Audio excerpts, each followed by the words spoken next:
Hey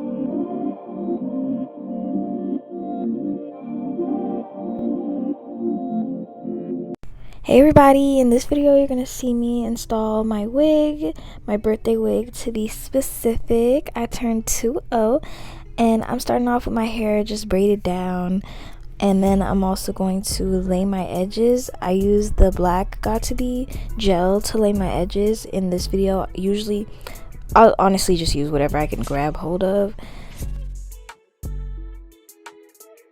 Brushing my edges back to protect them, of course, before I put on my bald cap, because as you can see, my edges are already gone. So they're not really gone here, but I just have a really big forehead, so I don't want it to make it any bigger than it already is. So I saw this trick on TikTok where you can get an extra long stocking cap and just pull that top part and kind of like tie it in a knot, so that'll make it as thin and tight on your head as possible. And then, just so it doesn't come down to your nose, like you have to cut holes for the eyes and stuff, because that's really annoying. And then also to cut behind the ears instead of like right on top of your ears, because those lines that you see forming, you don't want that on the front of your bald cap, so it ends up behind your ears where nobody will see it, even though nobody will see under the wig anyway. Still, for your own aesthetic pleasure.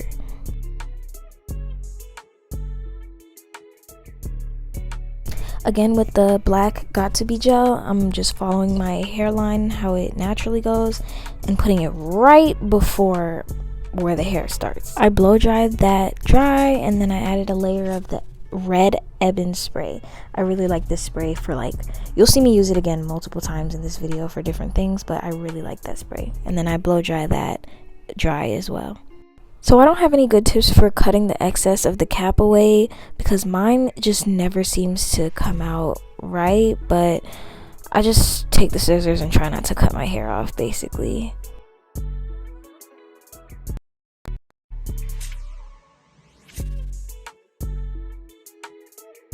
Adding more ebon red spray to try and get the cap to blend into my skin.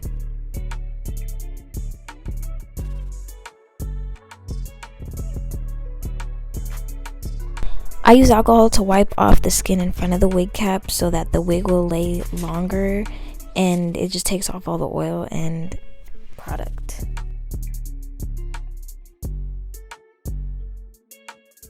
Now I'm having a snack break. Tell me in the comments if you guys like Denny's or IHOP better. This is IHOP. I'm obsessed with IHOP. It's just so good. And the blue, oh my god, have y'all tried that? It's so good. I'm using a combination of all three of those things. That they're from the beauty supply store, and then that foundation, I'm not sure where I got it. I got it years and years ago, but I really just use anything that matches your skin tone. Even though I've been wearing lace fronts for years and years, I'm still experimenting with what makeup works good for blending the lace to my skin and also the wig cap to the lace. So it's still trial and error for me. I just use whatever I have that is my skin tone.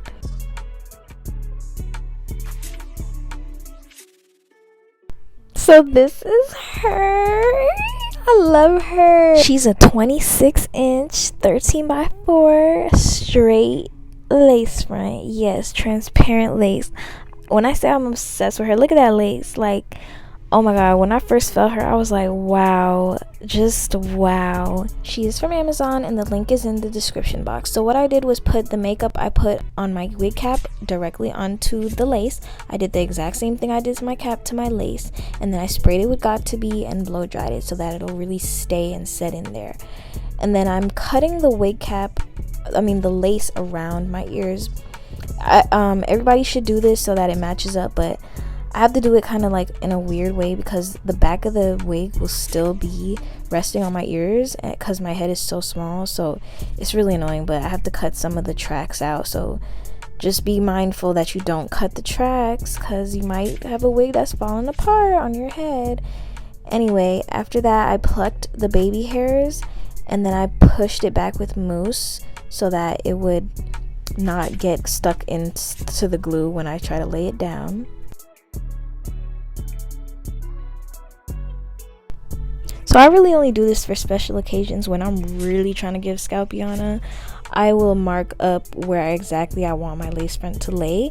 It was my birthday, so I had to make sure it was perfectly put on my head, but only do it when I'm really like trying to get it real good. So then I'm dotting the glue right along that, a little bit behind it though, because I'm gonna bring the glue down, bring it down with a popsicle stick. So you see, just like kind of pulling it down so that it's flat and like one smooth strip of glue.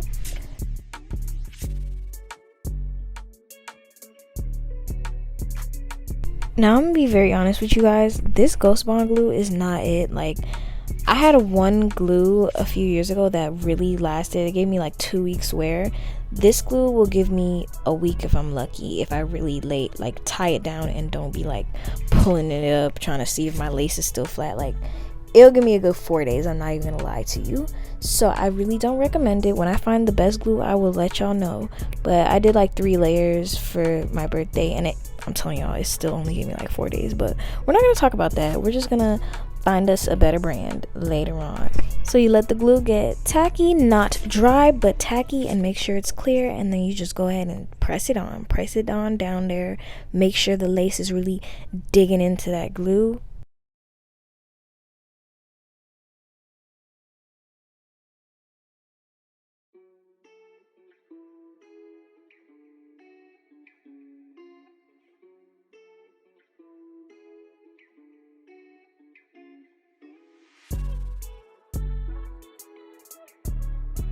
So you can go ahead and wipe off your reference dots and then add some powdered makeup to the lace, just so that it can get more like your skin tone. You see that line? Yeah, I'm gonna be honest, I'm not gonna get rid of it completely, but it will blend out a little bit more with the makeup that you put on. Adding mousse to the hairline, and then I'm gonna brush it back again so that it doesn't get glued down.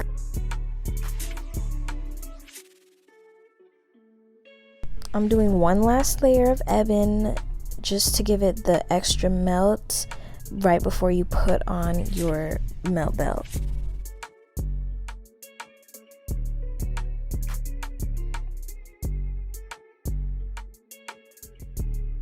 I forgot to do this, but I recommend blow drying it a little bit first before putting on the melt belt.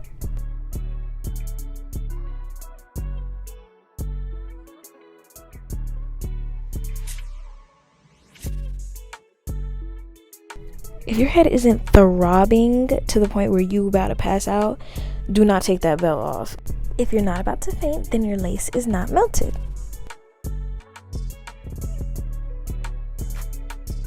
So you can leave it like this, but this is my favorite part for me personally, is the edges. I just love me some edges. So this is fully customizable, just depending on who you are and what you want and how your hairline is built. I just do it kind of according to how I would do my own edges.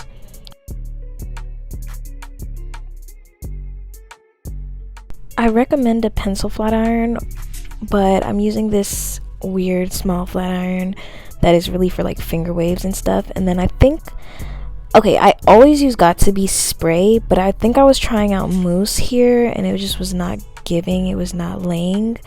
But I ended up using mousse, Got2b spray, and just like the combination of the two.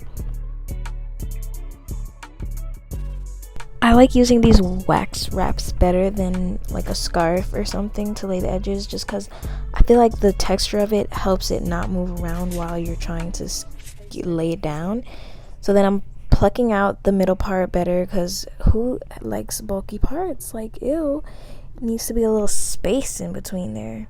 I stay using stuff because of the hype, but I really do not like this wax stick. Like, I'm not really a wax stick kind of girl. I really don't like them. I'll stick to mousse and the hot comb by itself, because I feel like it just gives oily and it just makes the hair clumpy. I don't know, it's just too heavy.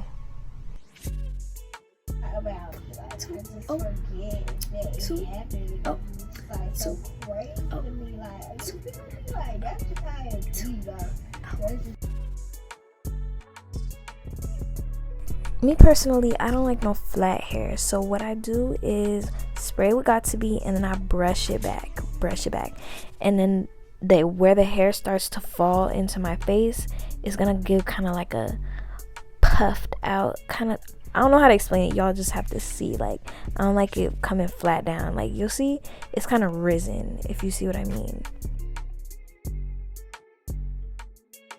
And that's pretty much it, guys. At the end of the day, it's lace. Always remember that it's not my real hair. My scalp, that's not my scalp. So you're gonna see it in certain lightings, no matter how good it's done.